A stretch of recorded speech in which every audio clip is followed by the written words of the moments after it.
TT পাখির বাচ্চা, এটা সর্বশেষ আপডেট। দুটোটা এখান থেকে একসাথে উঠতে দেখছি।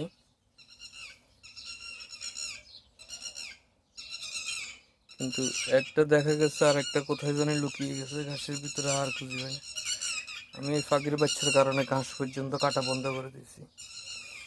এত বড় ঘাস হয়েছে, ঘাস কাটা ছেড়ে দিয়েছি।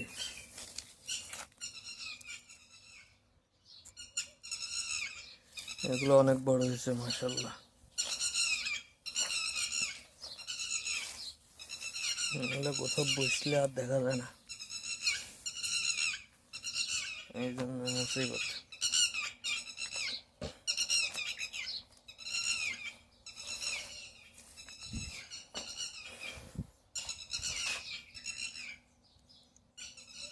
অনেক বড় হয়েছে আল্লাহর রহমতে।